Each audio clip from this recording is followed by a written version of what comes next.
बिस्मिल्लाहिर्रहमानिर्रहीम बिस्मिल्लाहिर्रहमानिर्रहीम अस्सलाम वालेकुम डियर स्टूडेंट्स। उम्मीद करते हैं आप सब खैर आफियत से होंगे। ये स्टूडेंट्स, जैसा कि आप जानते हैं कि हमने philosophy according to PU outline का सिलेबस स्टार्ट किया हुआ है, जिसके हम चैप्टर नंबर 2 पर डिस्कशन कर रहे हैं, जिसमें आज हम एपिस्टेमोलॉजी की तीसरी थ्योरी को डिस्कस करेंगे, जिसका नाम है रैशनलिज्म।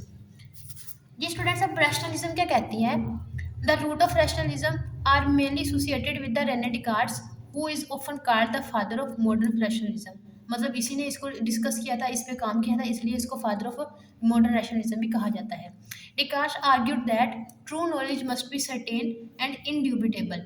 इनड्यूबिटेबल का मतलब होता है अनक्वेश्चनेबल, उस पर कोई सवाल नहीं उठाया जा सकता, वो सर्टेन है, वो कन्फर्म है, वो ट्रू है। And he famously concluded, I think therefore I am, as a truth known purely by reason. अब I think therefore I am का क्या मतलब है? वो कहता है आई थिंक, मैं सोचता हूँ, देयरफॉर ताहम इसका मतलब क्या है कि आई एम, कि मैं हूँ, मैं एग्जिस्ट करता हूँ। I think therefore I am as a truly known purely by reason. अब इसमें रीजन क्या है? वो सोचता है। अब देखिए ना, वो सोच रहा है, आई थिंक मैं सोच रहा हूँ, रीजन इसके पीछे रीजन क्या है कि वो है, वो एग्जिस्ट करता है। उसको ये कैसे पता चला कि मैं हूँ? बिकॉज उसके पीछे एक रीज़न है, और वो रीज़न क्या है? आई आई थिंक, वो सोच रहा है, इसलिए उसको लगता है कि I am existing in the world. Rationalism का मेन पॉइंट यही है। रैशनलिज्म कहती है कि कोई भी नॉलेज है ना, वो बाय रीज़न, हम उसको बाय रीज़न हमारे पास आता है, वो हम सेंसेस के थ्रू एक्सपीरियंस नहीं करते, उसके पीछे कोई ना कोई रीज़न होती है। आगे आ जाता है जी, rationalism is a theory in epistemology that emphasizes reason as the primary source of knowledge. Rationalism कहती है कि reason is the primary source of knowledge. हर नॉलेज, जो भी नॉलेज हम हासिल करते हैं ना, उसके पीछे एक रीजन होती है, वो सेंसेस के थ्रू एक्सपीरियंस नहीं किया जा सकता।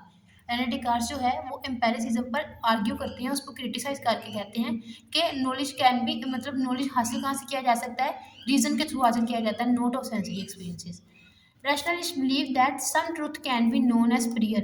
प्रियर का मेरा क्या मतलब है? बाय बोर्न, इंसान के माइंड में पहले से ही मौजूद होती हैं वो चीज़ें, which means independent of experiences. Independent, experience पे डिपेंड नहीं करती, वो चीज़ें ऑलरेडी इंसान के माइंड में मौजूद होती हैं। Through logical thinking and intellectual insights. Logical thinking इंसान की थिंकिंग के जरिए, और इंटेलेक्चुअल इंसाइट उसकी इंटेलिजेंस के थ्रू। अब फिलोसफर्स के व्यू क्या थे रैशनलिज्म के about? Rene Descartes began by doubting everything that could be doubted including sensory knowledge. मतलब उन्होंने हर चीज़ पर डाउट किया, हर चीज़ को मतलब उस पर ऊपर क्वेश्चंस किए, in order to find something absolutely certain, कि असल में सबसे सर्टेन नॉलेज क्या है। सर्टेनिटी को फाइंड करने के लिए उन्होंने हर चीज़ पे आर्ग्यू किया। Descartes argued that ideas such as God, infinity and perfection. अभी मैंने आपको पिछली वीडियो में उसमें बताया था, एम्पेरिसिज्म में जैसे वो कहती है कि मतलब जो सब सब नॉलेज जो है वो एक्सपीरियंस के थ्रू हासिल किया जाता है, लेकिन रैशनलिज्म कहती है कि गॉड, इन्फिनिटी, ऐसे कॉन्सेप्ट बाय बोर्न इंसान के माइंड में मौजूद होते हैं। And perfection are innate ideas. Innate ideas by born ideas means उसी वक्त उसके माइंड में प्रेजेंट होते हैं, in the present in the mind from birth, not derived from experience. वो कहता है ये एक्सपीरियंस के थ्रू हासिल नहीं किए जा सकते। अब देखें, अब इन्फिनिटी है, इन्फिनिटी का वर्ड क्या मतलब है? कि काउंटिंग जो है इन्फिनिटी तक है, उसकी कोई लिमिट नहीं है। ये हमने एक्सपीरियंस तो नहीं किया, ये बाय रीज़न है, इसके पीछे एक रीज़न है जी। ये काउंटिंग जो है इन्फिनिटी तक है, इसकी कोई लिमिट नहीं है। आगे हम एक्सप्लेनेशन के थ्रू इसको आगे मोर इलस्ट्रेट करते हैं। Suppose that you have a skeptical friend and ask you that you think 20763 are two largest natural number।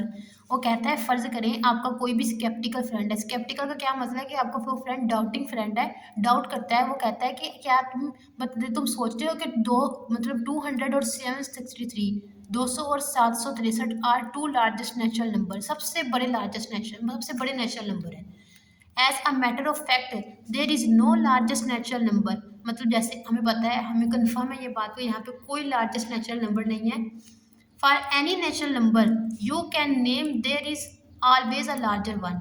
For every natural number there is always a larger one. हर कुदरती अदाद के आगे एक उससे बड़ा अदद ज़रूर मौजूद होता है। Numbers are not the kind of things, अब नंबर्स जो हैं वो काइंड ऑफ थिंग्स तो नहीं है, आइडियाज़ है हमारे माइंड में, हम उनको छू तो नहीं सकते, हम उनको एक्सपीरियंस तो नहीं कर सकते, ना हम उसको उनको चख सकते हैं, वो हमारे आइडियाज़ हैं, हमारे माइंड में प्रेजेंट है। We can see feel and touch, मतलब वो कह रहा है कि वो काइंड ऑफ थिंग्स नहीं है कि जिन्हें हम देख लें फिर हम उनको महसूस कर लें या टच कर लें, नहीं। So if we have knowledge about them, that knowledge can not be based on experiences. वो कहता है अगर हम इनके बारे में नॉलेज हमें आता है कि मीन्स हम कहते हैं कि लार्ज कि यहाँ पे कोई लार्जेस्ट नेचुरल नंबर नहीं है, तो ये हमने एक्सपीरियंस से नहीं हासिल किया है, ये हमने अपने माइंड के थ्रू, अपने आइडियाज़ के थ्रू इसको रिसीव किया है। But rather than on our ability to think, मतलब ये डिपेंड करता है हमारी एबिलिटी टू थिंक, हमने इसको सोचा है, ये हमने इसको एक्सपीरियंस नहीं किया है, ये हमारे माइंड में ऑलरेडी मौजूद है। ये देखिए यहाँ पे लिखा हुआ है by reason, it means reason, reason is a, rationalism कहती है कि reason is a primary source of knowledge. Rationalism, अब जिस तरह एम्पेरिसिज्म की प्रॉब्लम्स थी, इस तरह रैशनलिज्म में भी कुछ प्रॉब्लम्स हैं। Critics argues that, mean critics ने क्रिटिसाइज किया है, क्रिटिक्स ने argue that rationalism underestimates the role of sense perceptions. Underestimates mean उनकी वैल्यू को कम करती है, उनको कम इंपॉर्टेंस देती है हमारी सेंसरी एक्सपीरियंसेस को, बिकॉज वो कह देती है कि हर चीज़ इंसान के अंदर बाय नेचर मौजूद है। बाय नेचर मीन्स कि जैसा जब वो बोर्न हुआ था सब उसी वक्त से उसके माइंड में हर चीज़ पहले से मौजूद है। Much of human knowledge about the physical world, science and daily life comes from experiences. वो कहता है मच ऑफ द नॉलेज, सबसे ज़्यादा नॉलेज अबाउट फिजिकल वर्ल्ड, तो वो क्रिटिक्स कहते हैं कि जो हमारा ज़्यादा से ज़्यादा नॉलेज है वो थ्रू एक्सपीरियंसेस ही हमने हासिल किया है, थ्रू एक्सपेरिमेंट्स, थ्रू डिस्कवरीज। वो कैसे किया हमने? थ्रू अपनी through senses. Rationalist claim that certain ideas are innate, which is also problematic. It relies too heavily on human reason. अब रैशनलिज्म जैसे कहती है कि हर आइडिया जो है उस पर ह्यूमन सोचते हैं, उनकी human reason is a primary source of knowledge which is limited and often influenced by errors, bias and contradictions. Means उनमें बायस भी हो सकते हैं, उनमें एरर्स भी आ सकते हैं, कॉन्ट्राडिक्शंस भी आ सकती हैं, इसलिए क्रिटिक्स आर्ग्यू करते हैं कि ये प्राइमरी सोर्स ऑफ नॉलेज नहीं है। आगे आ जाता है कि difference between rationalism and empiricism. ये डिफरेंस बहुत इंपॉर्टेंट क्वेश्चन समझा जाता है, बिकॉज ये अक्सर एग्जामिनर पूछ लेते हैं कि डिफरेंस करें रैशनलिज्म एंड एम्पेरिसिज्म, बिकॉज ये दोनों एक दूसरे को क्रिटिसाइज करती हैं। The difference between empiricism and rationalism lies mainly in their views about the source of knowledge. Means ये एक बताते हैं कि नॉलेज हासिल करने के डिफरेंट सोर्सेज हैं।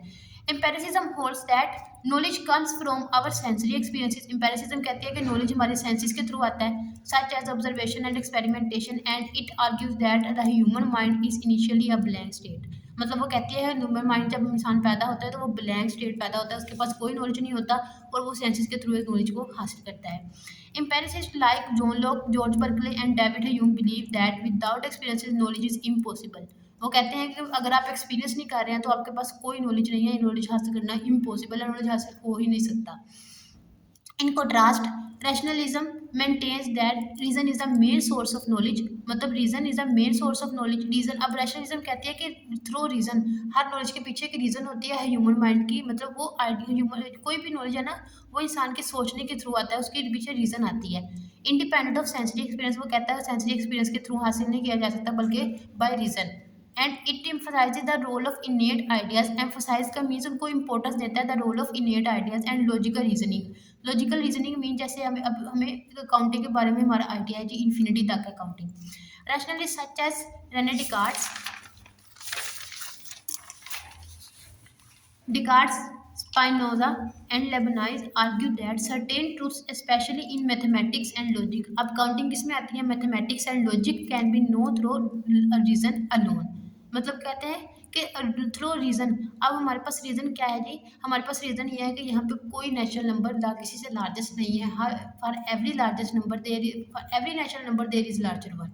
हर नेचुरल नंबर की आगे एक लार्जर वन जरूर होता है। In summary, empiricism prioritize experience and observation, while rationalism prioritize reason and innate principles as the foundation of knowledge। अब एम्पेरिसिज्म कहती है कि नॉलेज एक्सपीरियंसेस के थ्रू हासिल किया जा सकता है और रैशनलिज्म कहती है कि नॉलेज बाय रीजन हासिल किया जाता है। जी स्टूडेंट्स, यहीं तक था आज का हमारा लेक्चर। चैप्टर नंबर 2 हमारा कंप्लीट हो चुका है। इंशाल्लाह आगे हम नेक्स्ट चैप्टर स्टार्ट करेंगे। अगली वीडियो में आपसे मुलाकात होगी। अगर आपको वीडियो अच्छी लगे तो अपने दोस्तों के साथ शेयर करें, चैनल को सब्सक्राइब कर दें। अल्लाह हाफिज़।